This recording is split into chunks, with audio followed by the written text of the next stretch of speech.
Свети Илија и наречници, чита Александар Станојков. Кога одел Свети Илија по земјава, му дошол пато за да победи преку Стара планина. Кога дошол да врв планината, втасал 3 жени стари сопинци да дозете и со по едно стапче враце.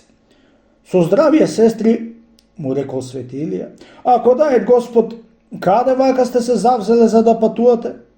Здравие да имаш, старче, тие му одговориле. Ако сакаш, биди ни другар кај што одиш ти и ние таму одиме. Многу арно, му рекол Свети Илија. И си тргнале другарски да си патуваат. Се чуди Свети Илија и сам себе си вели. Каква работа? Овие жени стари и тие како мене да ми речат кај што ќе одам јас и тие ќе оделе. За чудо, си рекол. Јас кај што ќе одам, сопрво не ќе му кажам портата да видам дали ќе знаат вистина. Поодија некој ден пат и прележале да едно место. Утрото станаа за да патуваат и дошле на некоја висока друга планина. Еј, гледаш, старче, онаа висока планина што е се бели стените од снег. Таму е куќата кај што ќе одиме ние и ти. Тие му рекле. Се зачудил Свети Илија како знаеја оти таму одел и му погодиле старите. Кога знаете оти таму јас одам, колку дни има до таму? До таму има 5-6 дни пат, му рекле старите. Пак Свети Илија се чуди на старичките. Оделе и најпосле стигнале кај планината со белите снегои и под неа имало до градче со многу манастири. Дошле до портата кај што сакаше Свети Илија да влези и веднаш снемало од пред него, од кога му рекле: Седи со здравие, Свети Илија, и доќеска ние ќе ти дојдеме за да свршиме една работа. Клукнал на портата и излегол домаќино да види кој е. Што клукаш, старче? Му рекол домаќино. Гостин сум ти, пријателе, му рекол Свети Илија. Брго се вратил дома и ја кажуват на жената си оти еден стар човек сака да му биди гостин вечерта. Жената му рекла да бажа си за да не го прибира чуќе споимело за да роди. На куќата му била саде една одаја. Тука требало да раѓа. Да затоа иде чинело за да чуе и разбери јабанџија човек, ами друга вечер нека дојдете. Му рече така стопано, арно ама, Свети Илија му се стегнал, ја ќе му отворат, ја чаре не ет. Виде не виде домаќино, му отвори и го внесе во една одаја.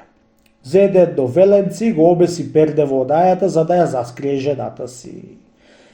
По некое време роди жената машко дете. На полноќ чу Свети Илија да избори како од жените што идеше со нив.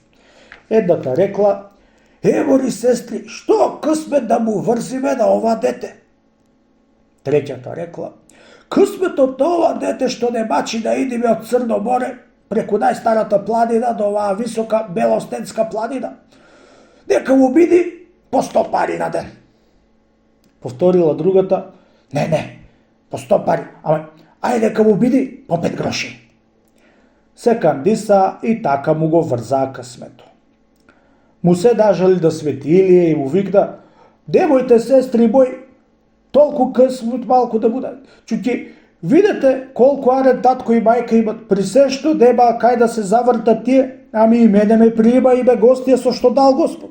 Да затоа треба да му приврзиде късмет, за да може ова дете да живее со пораат, на старост да му поможи на татка си на мајка си. Му приврзале старичките късмет уште 100 пари. Свети Илија му се поболел и уште 100 пари да му се приврзат и тие кандисале и така му се врзало късмет 10 гроши. Се зачудил татко му на детето и не знаел каква чест да му стори на Свети Илија. Утрото од кога го благослови Свети Илија детето, си ошол кај што бил пратен од Бога. Откако порастало детето и се ватило за работа, секи ден ќе добиеше по 10 гроши.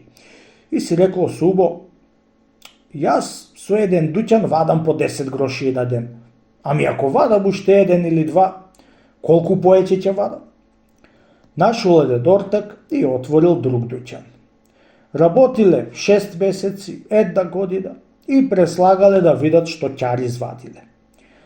Гостел уште една година него и ватил друг ортак со друг дуќан и со него работеле една година. Кога се преслагали со него, ништо не изваили. Седите да вечери се мислит, се јадикуват на срце, Боже, не дај, не му се споруват. Приклука портата и излезе стариот му татко да отвори. Кога гледа, стариот Свети Илија што беше му дошол кога му се родил син му, го пречека убаво, го чести од мерата надвор. Го испрашал кај бил, кај шетал толкова години и ич не му дошол да гости. Тој му рекол оти не му било шетањето саде по земи, ами и по облаци. Детево, при се што го пречекало Светилија, арно, ама мислата го мачи. Заради дуќаните, оти да нема добив толку години да работи. Откако се поразговорија, го праша Светилија. Бре, чедо, зошто си толку замислено? Али дека јас ти дојдов да вечера, дали што? Кажи ми, што ал имаш и јас како стар човек што сум видел и угорно и уделно како паталец што сум, можам да ти најдам некој чар. Му прикажало момчето нешто, арно ама, за оти не добивало со ортаците не му кажуваат. Право прво кажи ми, му рекол Светилија, а чедо, иде страби се од дедати, оти јас овде ви бев на гости кога се роди ти. И тога и момчето му кажало правото. Еди, синко, му рекол Светилија, тебе късметот ти беше даречен од даречниците прво 5 гроша, и после јас му се болив и ти приврза до 10 гроша на ден. Да затоа ти кажувам да работиш во твојот дуќан и ќе си вадиш што ти е нареченото од даречниците. 10 дуќани да ваќаш, бресинко, и пак 10 гроши ќе вадиш. Ама ако не работиш, и 10 те ќе изгубиш. Ете, вака ти е твојата работа. Затоа немој да се јадуваш, ами терај си работата во твојот дуќан и ќе си живееш многу арно. Откако дозборува Светилија, веднага се изгуби од пред нив. Тогај се зачудија и поверуваа отиет некој светец и си рекоа помеѓу татка си да знаат Светилија. Чунки му велеше оти не саде по земи шетал, ами и по облаци. Утрото појде момчето и се делило со ортаците. Од тој саат си работело во својот дуќан и късметот што му било наречено си го вадел.